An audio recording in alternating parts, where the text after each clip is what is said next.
So my name is Alexa Moore. I'm a job placement coordinator for Society and Education, and I am a part of the Career Readiness and Job Placement team. My colleague Derek is the coordinator for Arts, Language, and Communication, so that does need to get updated in his position now, so we'll be sure to update that for the future. And then my colleague Brittany is here. She is the job placement coordinator for Science, Technology, and Health. And she'll be here supporting with the chat if needed. So thank you so much, Brittany, for taking time to be here with us today in this presentation.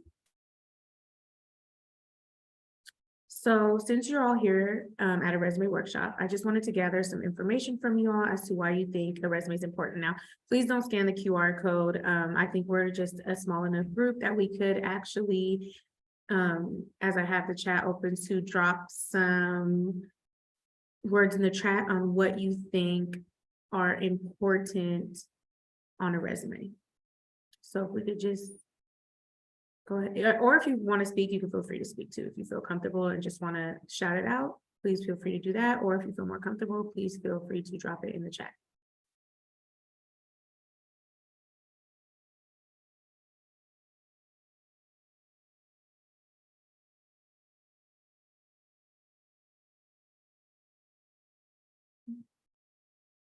Or maybe you don't think resumes are important at all. So you can feel free to put that in the chat too.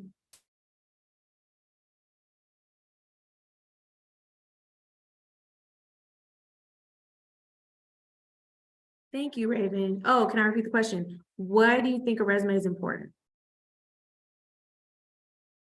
Can you all see my screen okay too? Yes. Okay, good. Thank you, Brittany. So, and you can drop it in the chat. Again, you don't have to shout out, but and we won't spend too much time on it. Just kind of wanted to get your thoughts on why you think a resume is important. And because we started a little bit later, I guess I'll just keep moving through. So if you do decide you want to share why you think a resume is important, please feel free to drop it. Oh, thank you, Samantha. So I think resumes are important because they show your background and allow employers to see if you are a good fit for the position. Excellent. Thank you so much for sharing your thoughts on that. And again, if anyone else, thank you, Raven. It's important to show experience and credentials. So she sent that to me directly, but thank you, Raven. And I hope that was okay. I read it out loud because that is absolutely correct for both of you. Thank you for sharing. Those are definitely important reasons why you would want to have a resume. And now we're going to kind of talk about what resumes are and, you know, like why, again, reasons that you would want to go and start thinking about creating a resume and what a really exceptional or good resume looks like. So a good resume is a quick glimpse of skills and experiences, of your skills and experiences. It's also a general understanding of what you have achieved. It's a starting point for a conversation, right? Usually leading up to your interview. And generally it's about 1 page long. And that is something we find a lot of recruiters and employers are saying, that 1 page that highlights all the wonderful things about yourself is much easier to read and go through versus multiple pages. So really like picking and choosing, and that's what we're talking about too, why you would want to tailor a resume, because you want to pick and choose what makes the most sense and is most relevant to the position that you're going to be applying for. And then lastly, it's adapted to highlight qualities that one has in relation to the position of the applicant is seeking. So kind of what I just said, like you really want to shape your resume into the document that's going to really show why you're the ideal candidate for this particular position that you're applying for. And if at any point in time you have questions, please feel free to raise your hand or unmute yourself, or you can use the chat. So there are many kinds of resumes, and usually one of the resumes that we tend to use, I feel like, is a combination of the hybrid resume. And that is the combination of the two that I'm going to talk about here, the reverse chronological format and the functional format. So a reverse chronological resume is the most common and traditional type of resume. So those are the ones where you see your most current position at the top and it moves down in your work experience section to your previous experiences that you've had, whether they are volunteer or, paid positions.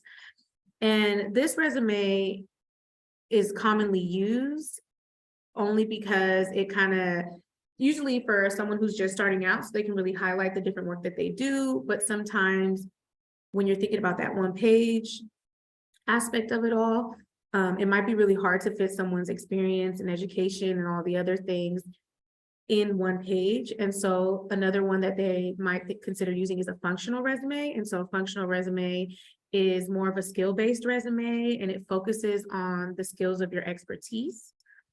And rather than all the details of your work history, it'll focus on those areas that are most relevant, again, to the position that you're applying for, right? Because that's what it means to tailor your resume. And I did just want to mention that having a main resume is super important as far as keeping track of all your history, as far as working, education, maybe some particular organizations or leadership roles that you held, projects. All of those things are important to have on one document where you can take from that document and recreate, these tailored resumes, because a lot of times people think that I have to create a brand new resume from scratch every single time to tailor it to a job, which is not necessarily true if you have a main resume that you can pull from, right? So that's why I really think it's important to have a main resume, which could be like as many pages as it needs to be. But when you're thinking about applying to a particular position, really picking and choosing from your main resume what makes the most sense to go into this particular resume for this particular job. And so I mentioned the combination, which is usually the one that we typically use. And so student focused format is similar to, again, the functional format. So you're just mostly focusing on your work as a student. There are many types of different resumes that you could do and ways that you combine the information, but these are just some of the few that are most common. And the hybrid is just a combination of the two traditional formats, which is the reverse chronological resume and also the functional resume. Something I did want to mention too was that a CV, sometimes people ask what a CV and the difference between a resume is, but your CV is more of an in-depth document that's going to potentially be more, it definitely should be more than a page usually, because it's going to highlight a lot more in detail of your educational history and skill sets as well as your work experience. So it could be kind of similar to the student focus format, but has a combination of both, not just your educational.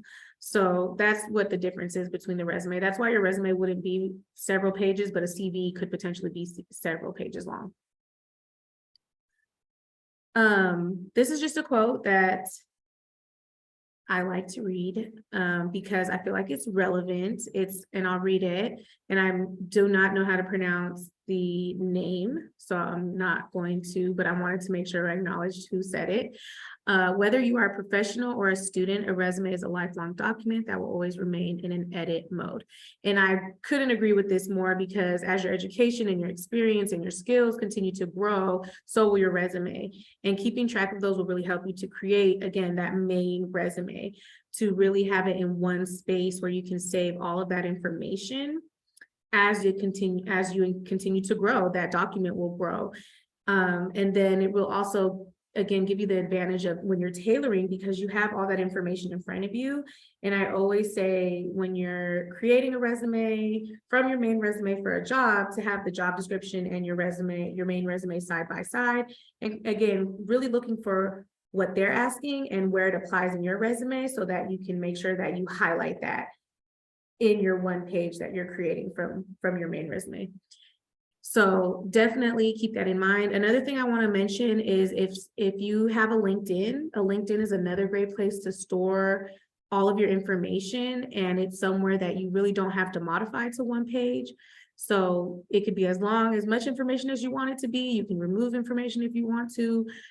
it's just great because if, say, your main resume is on your desktop and your desktop crashes and for some reason you weren't able to recover it, you can go to your LinkedIn and you can find a majority of those sections in your resume, and experience in your education is like the living resume, right? But again, your resume is something you're going to continuously be working on. So just keep in mind, like, what can really make it easier for you as you move through your career. So tailoring your resume. It can feel really daunting and tedious, I know, because I feel like a lot of people tell me like, oh my gosh, that's the main question. Like, I have to write a resume every single time. And like, say you're, applying to multiple jobs, it can feel so straining.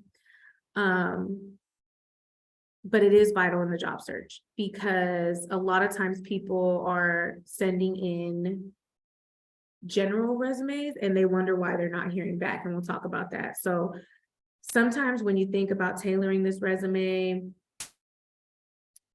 you really don't have to do it, because you could just use that general resume, but it's not going to benefit you, because companies and recruiters for the companies know when they're reading a general resume. And I know it sounds crazy because it's like, how do they know, my information in that capacity? But what they know is that usually when you're looking at the job description and you're filling your resume, you're looking for keywords from that job description that you're going to put directly into your resume.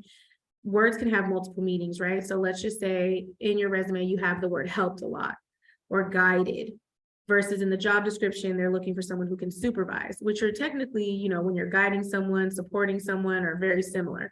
So instead of using those words that you had originally, for this particular job, you will modify it to use the word supervise, because that's what's in the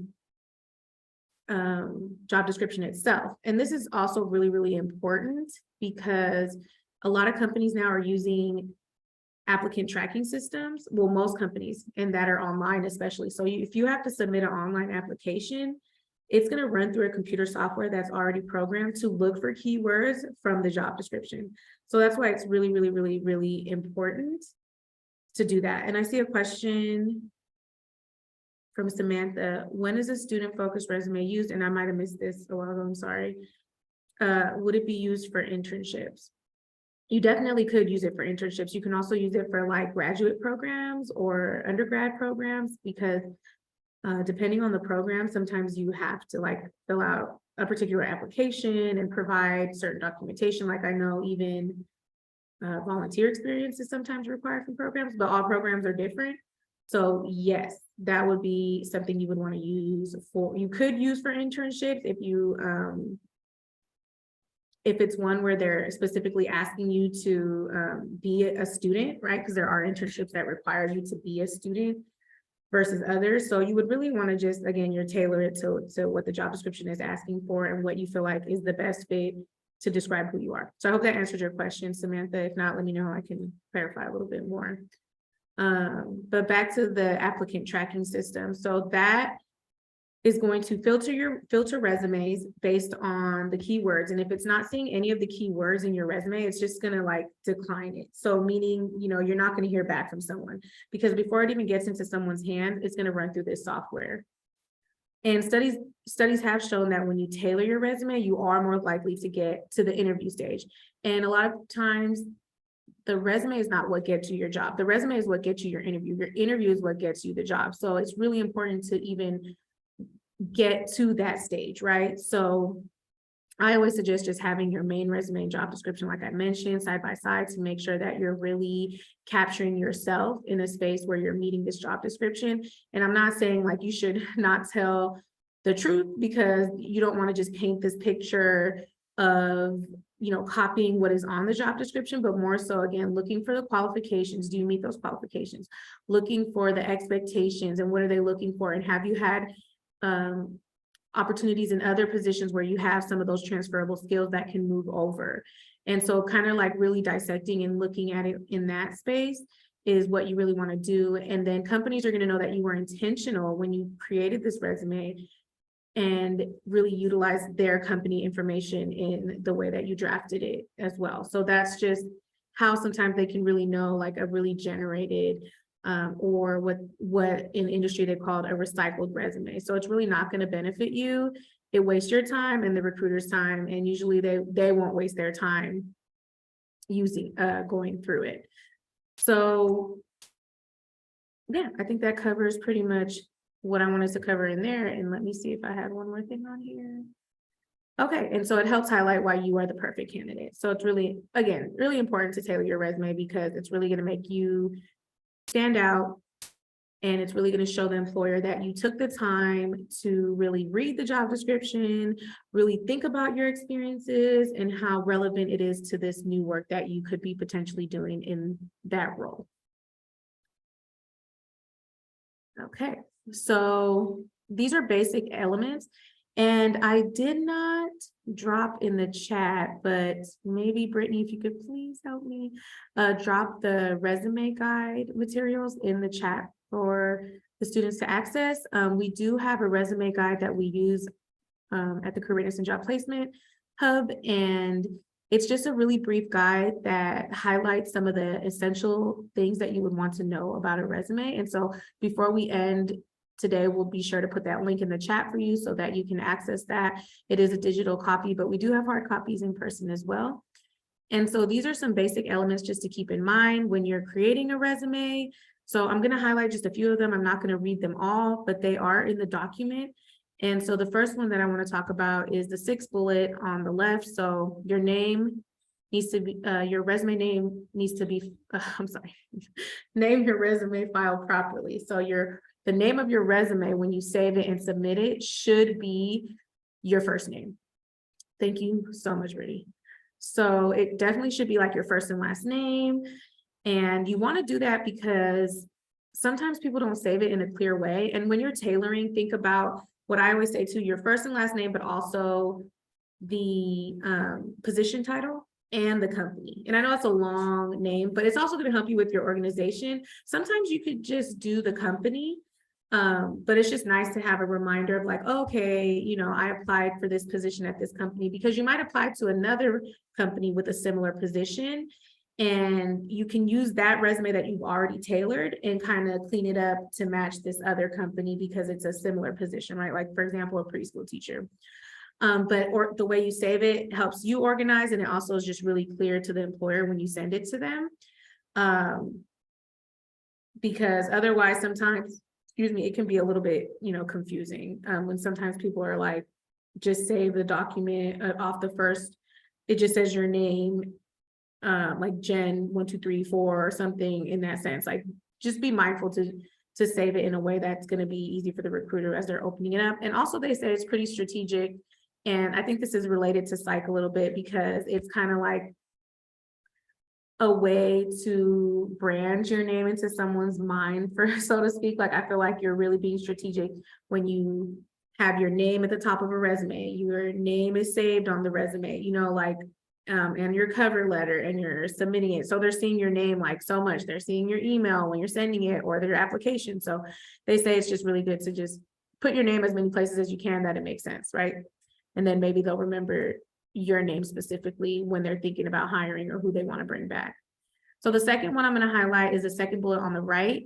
So make sure to use good use of the top third of your resume. Put the best stuff at the top, because the top third of your resume is what really is going to draw the reader into your resume. And so if you are creating a resume, you should always have your name, header information, so contact information and name. And then the next thing underneath that should really be your summary of qualifications. And that is just a place where you can really highlight accomplishments about yourself. You kind of give an overview of yourself, why you're the best candidate. That section tends to be an area that you're going to want to change quite frequently, or like on your main resume, it will build up to many different points, because it is somewhere where you're really going to start to like highlight some of your essential skills that would benefit the company, again, what they're looking for in this position, in this role. So just being mindful of definitely being strategic in how you put the information in on your resume. After that, everything else is kind of fluid, so you can move things around. Like maybe for one resume, for one position, your resume has your education right after your summary, and then your work, and then your skills, and because you feel like that's more relevant. and appealing, right? It matches the description more. Or maybe in another position, your resume has your header, your summary, and then it has your skill set, and then your work experience, and then your education. So it all depends. It's unique to you. There's not one right, wrong, or way to do that after, but we highly recommend like the header and then the summary, and then the rest of those elements can be moved around to what makes the most sense. And then lastly, just keep your resume really easy to read. Consistency is key. If recruiters have to struggle to read your resume, they are going to not read your resume. They're just going to move on to the next candidate. Because think about how many resumes they get and applications they get daily, and that they have to go through in their role already. So anything that's challenging for them, they're not going to sit there and think about it or wonder or look it up or call you. More than likely, they're just going to move to another candidate. So just being mindful about the formatting, and we have some tips in there about formatting as well. All right, so these are some of the components or elements that I was talking about beyond your header and summary. So the way that you move things around, this is just an example. I'm going to just kind of briefly go through each section to just give you an idea of what it is. The resource guide will go into a little bit more detail. And towards the end of the presentation, I will provide our contact information. So if you are interested in doing like a one-on-one or need some specific career support, whether it's resume, job searching, networking, LinkedIn, which we also support in, then feel free to contact us. So I'll provide that at the end. But again, these are the components, the elements that you would want to consider in your resume, although not all of these are required. You will definitely need your header. You definitely should have a summary, and you want to have education, experience, and skills. Everything else is kind of based on if it makes sense for you in this particular application, or if it applies to you. And that's why your main resume can be much longer, because you can have sections filled from each area. But again, when you're tailoring, you'll pick and choose what makes the most sense. So, and always keeping in mind, top third of your resume is the most important, because it's going to draw the reader in. So header is pretty self-explanatory. I feel like it's your name, your address, your email, your phone number. Sometimes you can put your LinkedIn URL if you have it. And if your LinkedIn is up to date and current where you want it to be, then put it, because if you put it on there, 9 times out of 10, people are going to click it. And if you don't feel like it's at a space where you want it to be, then don't put it on your resume yet, and just keep working towards it. This is just a close-up. So you want to provide the best contact information, including your email, your phone number, where the recruiter can easily reach you, ensuring that means like they can leave a voice message if they have to, that you have a voicemail set up, and that your email is one that you always have access to, right? One that you're commonly using or know to check if you're in the process of job searching. The summary of qualifications, I kind of briefly talked about it a little bit. Overall, I like to say it's like your movie trailer, it's your opener. It's really going to just highlight the particular skills and experiences that show that you're a good fit for the role. This is usually about 3 to 5 sentences, typically through bullet point, because it makes it easier to read than a paragraph. And sometimes people use paragraphs. Again, there's no right or wrong way, but just kind of thinking about what makes it easier. Is it easier to read bullet points or a paragraph? If it's a short paragraph, it might work, but if you're using like 5 sentences, it could get kind of long. But really, it's ideally what you feel is best. And the best way to do this is to use the job description, again, to make sure that you're including some key accomplishments that you have on your own that are ideal to this particular position you're applying for. And I always recommend writing your summary at the end, because once you start going through the other elements, it might spark up things that you want to put at the top, because it's not only just things from your work experience, but it is an overview of your general experience, like maybe you've, and we'll look here, the example. So, you know, it's possibly just giving like a general overview of this one has highly motivated recent psychology degree graduate. Sometimes people put how much customer service experience they have, just like a general overview statement, but then also accomplishments too. So definitely things that you want to highlight about yourself in general. And so this is Sally's summary. And the only difference is the resume example on the guide you have will not be this example. I tried to tailor it specifically to a potential psych major, as you can see her experiences. But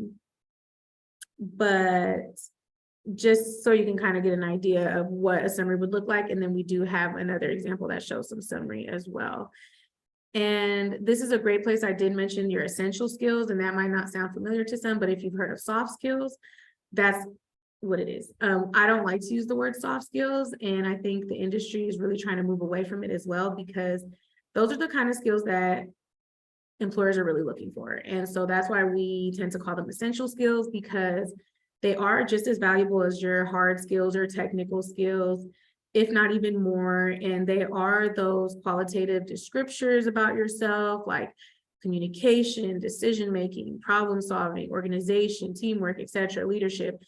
Those keywords are descriptions of like the way you would describe yourself in your work ethic. And it's usually really important to put some action with that too. So you don't want to just create a big list, but really show like, how do you promote leadership? How do you just show that you are great at communicating and things like that? So also being very mindful of that. And then I do have a video. Oops. And I hope it could play. So let's see. Okay, so that was just a video about just reiterating why you would want to tailor. Did talk a little bit about the applicant tracking system, which I mentioned. And so I just thought it would be good for you guys to hear from someone else and not just me. But it is something that, again, is really happening more and more frequently. And so being mindful of this is just giving you the tools and the preparation to succeed when you are applying for jobs and, you know, essentially trying to get interviews, how to draft that resume that's really going to match the criteria they're looking for. And sorry, give me a second. So the next thing we're looking at here is education. So in your education, you're going to have the school name, the city and state, degree or certificate, and then you can also have a GPA or honors, which is optional. On your resume, you should include the schools or degrees or certificates, schools or certificates that you have. I don't usually recommend graduation dates or expected dates, only because it's not, I mean, unless you are applying to maybe like a program, like a graduate program, yes, this recording, sure, it will. So I definitely will share this recordings. So if you do have a direct message for me, you can definitely ask and let me know if you want that not out, but yes, this will go to some of you have Professor Merrill as your instructor, so it will definitely go to her and more than likely to our website and to the campus in a marketing announcement, or Guam mail, so students can also access it. As I was saying though, I do not usually recommend the dates unless like you are applying for a graduate program and the graduation date is needed in order to get in the program. But if it's just, you know, to show a degree, if you have the degree, just list the degree. You don't necessarily need to put when you got the degree. It just shows that you have it. And if you're in progress, you can literally just put in progress. And then usually for a GPA, you want to put something 3.0 or up, because that's usually what impresses an employer as far as GPA, and it is optional, so you don't necessarily have to put that on there. So now we're going to look at experience, or like I like to refer to it as professional experience. So all the work you do, whether it's paid or not, is professional experience. You have gained valuable skills that are transferable skills that you can take with you into the future experiences that you apply for. So when listing an experience, you want to have the company, the organization name, the city, the state, the dates that you were there, which are always to the right, and then a minimum at least of 3 and a maximum of 5 accomplishments or responsibilities that you had in that role. And on the slide here, you can see some of the tips that would be useful. And when thinking about your experience section, and something that I like to point out especially is that volunteer experience can be listed in your professional experience, and you don't have to disclose that you were a volunteer either. So you essentially, if you had a title and you gained what's important is the skills that you gained in that position and how they're transferable. So you don't necessarily need to put volunteer unless, you know, that was your title and you're fine with that. Or some people create their own volunteer section. It's again, really up to you. And then also thinking about qualitative data and quantitative data. So employers, recruiters, they love to see numbers too in resumes. So kind of showing like how many clients did you support during the week, or how many case files did you manage, or how did you increase sales? So things like that, giving some numbers is nice, and it doesn't have to be the exact number. You can round it out, you know, to like by daily, weekly, monthly if you needed to, but just know that those are things that are impressive to employers as well. And then here is a close-up example of the resume so that you can kind of see the different experiences that I think Sally had. And in this particular example, the individual in this who wrote this resume did write the job title first. And so the job title first is not the only way you can do it. Sometimes you can put the company first, but whatever you choose to put first, it's interchangeable and it's strategic. So you would want to do it based on what you think makes the most sense. Some people think their job titles are more relevant to the position they're applying to, and some people think the companies that they've worked for are a little more relevant to the applicant, to the job that they're applying to. So there's no right or wrong way to do it, but whatever way you do it, you have to be mindful of the formatting and you have to be consistent. So if you choose to put the job title first, you need to do it for each one of your experiences, and vice versa. If you do the company organization, you need to list it for each experience, starting with the company organization. And whatever you start with is going to be bold, and whatever is after that is going to be italicized. So whichever one that you choose. Here, she put the job title first, so it's bold. The company is italicized. Excuse me, the city and state is in parentheses, but you can use like a bar, a symbol, could be anything, a comma that you want to do to separate the company from the city and state, but it should be, you know, side by side. The dates, like I mentioned before, aligned into the right of the document. And then also consistent with, if you put months and years, you need to make sure each one of your experiences have months and years. If you did it in numbers, if you did it in words, just making sure, again, that consistency piece. And then underneath your, you know, the city and state or company name and all of that, you're going to have responsibilities. And you don't have to just focus on responsibilities. You can also list accomplishments there. Sometimes people think it's just a list of responsible for, and then this task list. Like, don't ever do that. You definitely want to have like some full sentences with some quantitative data, some qualitative data, and also never list responsibilities included. Projects are a great way to show your transferable skills. In this section, you can include the course or the company name, depending on, you know, where this project came from, as far as like you did it in school, or you did it at a job, or maybe you did it on your own. And then the following things after that would be the project title, of course, and some details to describe what the project was in about 1 to 2 sentences. This is just showing a close-up of the project, and here it's 2 to 4 descriptive bullet points, so that's okay too. I usually think, you know, 1 to 2 is suffice, but depending on the project, again, it's going to be unique to you as the individual who's doing it. And the date is optional, so you don't necessarily have to put the date. Coursework is another section that you can put on your resume. In this section, you will list relevant or unique courses that you have taken that are relevant to the job. You're not going to list every single course that you have taken, just the ones that really are relevant to the role and that kind of make you stand out as a candidate. For example, I worked with an engineer who took an improv class and they listed it on their resume, and it was unique to them, and it demonstrated that he had good public speaking skills, which was part of his role, was to speak in large groups, and the ability to think on his feet, and that, you know, he did feel comfortable speaking in front of large groups. So that was something that could potentially set him apart from the other engineering candidates because it was unique to him. So just thinking about those specifically concentrated classes that have special topics on it, right? So if you're thinking like, you know, trauma, in your courses, I'm thinking there's a psychology class that I can't think of at the top of my head. But here I listed quantitative reasoning in psychology, or some special topics in psychology, but I know they have a bunch of them out there, and those are kind of ones that employers will be more inclined to want to call you back, and those are the ones that you would want to be more inclined to put on your resume.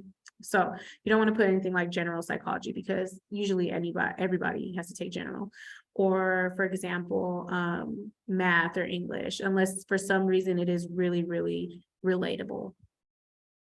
So your skills is another important element of your resume, and it's one that you definitely should always have. And these are your technical skills or your hard skills. And you want to create a few of the categories to highlight your skills in these sections. This can involve things that you've learned through education or training. And some examples would be like Microsoft Suite, Google Drive. And then if you think about some cultural languages that you can speak, but also program languages like Python, point of sale systems at your job, or even Adobe Photoshop, so software programs that you're familiar with, Zoom. I mean, you definitely want to have something listed in this area, because you definitely just want to show that you're able to navigate a computer system. And I highly always recommend that you just put Microsoft, if that's where you feel comfortable, or Zoom or whatever, but just showing that you have, a knowledge of a computer. So leadership is the last section here, but I like to say you can do like leadership. Some people do activities, awards. So there's other elements you can think about. Some people put their interest on here. So it can really be fluid. And here you can list like organizations you were a part of or activities you participated in. If it was a part of a particular organization where you had a role, this is just an example of how you can list it. For this particular person, we listed the position they were in, the role, the dates that they were a part of this club. And these can vary on an individual basis. So, and it depends what you want to share, because if you're a part of many things, but what's really relevant again to the job that you're applying to. So this is a section, like you can also add awards, like I mentioned, like maybe you have scholarship awards or things like that you want to highlight as well. And you can add to the title. So it doesn't have to just say leadership. Some people put leadership activities awards or leadership and awards and so on. So we are not going to do that, but lastly, these are some things to not include. So this will also be in the file that Brittany dropped in the chat so that you can access that. So I won't be able to read this whole slide, but I do just want to point out one or two like references available upon request. Do not put that on your resume. It's outdated, and it also takes up a lot of space on your resume where you can be really highlighting your experiences about yourself. This resume checklist is also a part of the document that you'll have access to. And this is just to help you keep you on track as you're building your resume and just looking for the key things that you would want to have. And even, thinking about sharing it with a friend or a colleague or a peer who can give you second feedback, or even with us, right? So you can reach out to our department too, and we'd love to give you feedback on your resume if you needed it. So we have 2 minutes left, and I just want to leave it if there's any questions that anyone has, or also for you to take a moment to just take down our information. If you're interested in getting some one-on-one support, we do offer in-person and virtual appointments. So you could just feel free to reach out to us, and we'll get you started in whatever capacity works for you, just to meet your career needs. I also listed the website here, and yeah, just please let us know if you have any questions.